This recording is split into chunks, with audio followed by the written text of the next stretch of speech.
বলছেন, Jalaluddin Rumi রহমতুল্লাহ আলাইহি শেরের মধ্যে বলেন, তুবদানি हर किरायदा बुखार अदहमा कारे जहाँ पे करे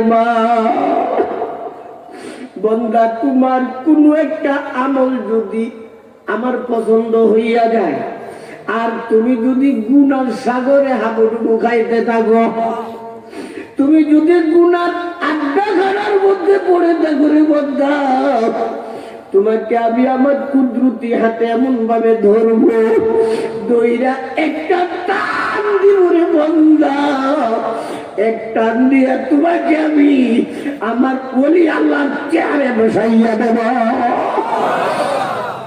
একটা আমল করবা, আল্লাহ তোমাকে বঞ্চিত করবেন না। এই ব্যাপারে ছোট্ট একটা ঘটনা বলতেছি। জালালউদ্দিন রুমি কতই বলতেছেন, হিচে কাফের রা বুখারী মনগিরি, কোন বেঈমান কাফেরকে ঘৃণা করতে পারবে না। কেন? কে মুসলমান বুঝে নজবা সাধবি, এখনো সময় আছে, কলমাটা পড়ে নিলেই শেষ। কথা ঠিক না? এই ব্যাপারে ছোট্ট একটা ঘটনা বলতেছি বন্ধুরা। হযরত ইমামে আবু হানিফা রহমতুল্লাহ আলাইহি, উনার শিষ্য, উনার ছাত্র সিরিয়ালে আছেন 55 নম্বর। আবু হানিফার ক্লাসে যারা বসে সিরিয়াল অনুযায়ী বসে, সিট নাম্বার 1, 2, 3, 55 নম্বরের ছাত্র ছিলেন আব্দুল্লাহ বিন মুবারক। তিরমিজি উঠাও, প্রতিটা পাতায় পাতায় আব্দুল্লাহ বিন মুবারকের নাম উল্লেখ আছে। হযরত আব্দুল্লাহ বিন মুবারক রহমতুল্লাহ আলাইহি এত বড় আল্লাহর ওলি ছিলেন, প্রতি রাত্রে আমার বিশ্ব নবীর জিয়ারত হইয়া যেত। ঘুমাইলেই বাস নবীর জিয়ারত। হযরত আব্দুল্লাহ বিন মুবারক রহমতুল্লাহ আলাইহি এক রাত্রে স্বপ্নে দেখতেছে নবীর জিয়ারত হইছে। নবীজি বলতেছেন, আব্দুল্লাহ এক কাজ করবা, সকালবেলা তুমি উবুক এলাকায় চলে যাবা, ওখানে যাইয়া দেখবা আব্রাহিম নামক এক ব্যক্তি রয়েছে। নাম কি? ইব্রাহিম না, আব্রাহিম। এই আব্রাহিমকে যাইয়া আমার পক্ষ থেকে সুসংবাদ দিবা, তোর জান্নাতরা আমি নবীর জান্নাতের পাশাপাশি হবে। এখন তো আব্দুল্লাহ বিন মুবারক একটু খুশি হইলেন যে যত বড় আল্লাহর ওলি হোক না কেন, মৌতটা ইমানের হালত হলে গ্যারান্টি নাই, কিন্তু এই আব্রাহিমকে গ্যারান্টি। কারণ নবীজি বলছেন আমার পাশাপাশি জান্নাত পাবে। হযরত আব্দুল্লাহ বিন মুবারক রহমতুল্লাহ আলাইহি নিজে কি ধন্য মনে করলেন, মাওলা নিশ্চিত একজন আল্লাহর ওলির সাথে আমার সাক্ষাৎ হইয়া যাবে। সকালবেলা রওনা করলেন আব্রাহিমের সাথে সাক্ষাৎ করার উদ্দেশ্যে। উনি এমন ব্যক্তি ছিলেন, হাজার হাজার মুহাদ্দিসিনে কেরামের উস্তাদ ছিলেন। বলেন সুবহানাল্লাহ। কিছুদিন আগে মারা গেছে, আল্লাহ জান্নাতুল ফেরদাউস নসিব করুক, আল্লামা আমর শফি। কথা ঠিক না? কত ছাত্র যে আছে হুজুর নিজেই কইতাছেন, আমর শফি সাহেবের যে 1000 গুণে উপরে আছি আব্দুল্লাহ বিন মুবারকের মর্যাদা। বলেন সুবহানাল্লাহ।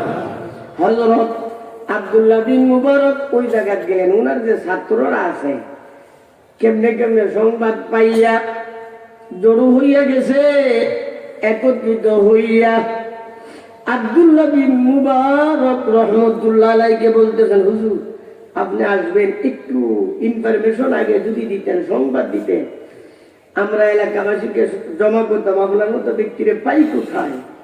হঠাৎ করে এসে গেলেন। আব্দুল্লাহ বিন মুবারক বললেন, আমি আসি বিশেষ এক সংবাদ নিয়ে, আব্রাহিম নামক ব্যক্তির সাথে আমি সাক্ষাৎ করব। তোমাদের এলাকায় আব্রাহিম কেমন গ্রামে? হুজুর উনি তো আছে। এই আব্রাহিম তো খুব ভালো মানুষ, নরম দিলের মানুষ। আব্রাহিমের নিকট যে কোনো ব্যক্তি তার প্রয়োজনের কথা, দুঃখের কথা বললে খালি হাতে ফেরত দেয় না। বলেন না সুবহানাল্লাহ। এই আব্রাহিম তারে আল্লাহ এত সম্পত্তি, এই যে চতুর্দিকে হাউর গুলো দেখতেছেন, জমি জমা সব আব্রাহিমের। কিন্তু ইব্রাহিমের যতই প্রশংসা করি না কেন এরপর আমরা মনে করি কমই হবে, এত ভালো মানুষ। কিন্তু আপনার মতো এত বড় মুহাদ্দিস আল্লাহর ওলি, হায় হায়, আপনার মতো এত বড় হাফেজ হাদিস ইব্রাহিমের সাথে সাক্ষাতের জন্য আসেন, বুঝে আসতেছে না উনি তো মুসলমান না।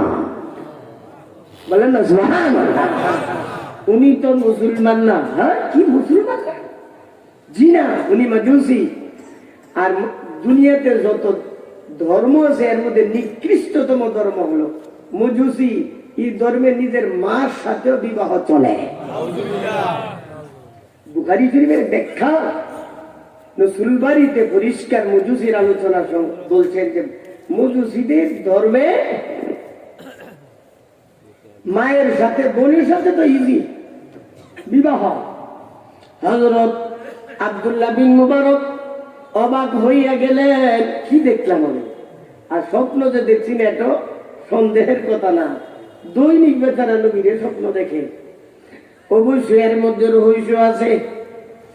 এদিকে ইব্রাহিমের নিকট সংবাদ দেওয়া হয়েছে যুগ শ্রেষ্ঠ আল্লাহর ওলি, বড় মুহাদ্দিস মুফাসসির মুজাহিদ ইমামে আবু হানিফা রহমতুল্লাহ আলাইহির কলিজার টুকরা শিষ্য সাগরে ছাত্র হযরত আব্দুল্লাহ বিন মুবারক আপনার সাথে সাক্ষাৎ করার জন্য আসতেছে। বুঝতেছি না, আমরা সংবাদ পাঠাই দিছি।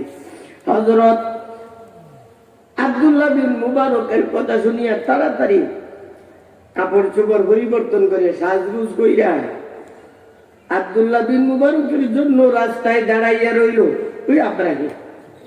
যখনই সাক্ষাৎ হয়ে গেছে ইব্রাহিম বলতেছে, ও হুজুর, আপনার মতো মুসলমানের ধর্মীয় এত বড় একজন নেতা আমার মতো মজুসির সাথে সাক্ষাৎ করার জন্য আসছেন, কেন আসছেন, কি রহস্য জানি না। আল্লাহর পক্ষ থেকে কোন গজবের সংবাদ নিয়ে আসেননি। হযরত আব্দুল্লাহ বিন মুবারক রহমতুল্লাহ আলাইহি বললেন, কেন আসি? নীরবে বলতে হবে। খাস কামরায় চলো। চলে গেলে আমি স্বপ্নে নবীরে দেখছি, নবী এই সুসংবাদ তোমারে দিছে, কিন্তু আমার বুঝে আসতেছে না, তুমি তো এখনো মজুসি, আগুনের পূজা করছো, আমার বুঝে আসতেছে না। ও ইব্রাহিম, ঘটনাটা আবার বলতেছে। আল্লাহ বলে, তুবো দাদি হার কে রায়ের যাবো গান আজ আমার কারে যাবে কারে বাপ। বন্দা, তোমার কোনো একটা আমল যদি আমি আল্লাহর পছন্দ হইয়া যাই, তুমি দুনিয়ার বুকে সবচেয়ে বড় নাফরমান কবিনা বদমাশ হতে পারো, 24টা ঘন্টা গুনার সাগরে হাবুডুবু খাইতে থাকতে পারো, তোমার কোনো একটা আমল যদি আমার পছন্দ হইয়া যায়, আমি তোমাকে কুদরতি হাতে এমন ভাবে ধরবো। আল্লাহ আলেস্তেবাও খেয়েছে না, আল্লাহ বলেন আমি কুদরতি হাতে তোর এইভাবে ধরবো। আল্লাহ যদি ধরে, আল্লাহর হাত থেকে সুইচা দেয় তারা যদি ঘুরাঘুরি করে সুইচা যাবো বেড়ারাও তো। আল্লাহ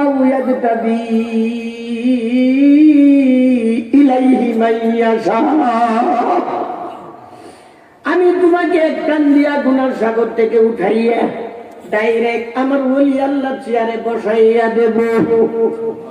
হযরত আব্দুল্লাহ বিন মুবারক বললেন, ও ইব্রাহিম, তোমার জীবনের ভালো আমল করছো তোমার জানা মতে, তোমার প্রশংসা আমি উলামায়ে কেরামের জবান থেকে শুনছি, তুমি তোমার নিজের মুখ থেকে বলো তোমার জানা মতে সবচেয়ে ভালো আমল, চমৎকার আমল তুমি করছো, আমাকে একটা বলো।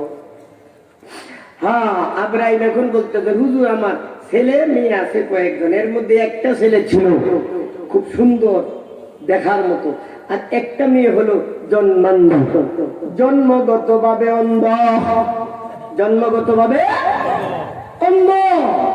তো জন্মগত ভাবে যেহেতু অন্ধ, বড় যখন হয়ে গেছে, বড় হওয়ার পর বিয়ার উপযুক্ত হয়ে গেছে, তো অন্ধটারে বিয়া করবো কি? আমার যেহেতু অদুনিয়ার সম্পত্তির মালিক মানে শেষ নাই, টাকা দিলে তো সবাই করবো, কোন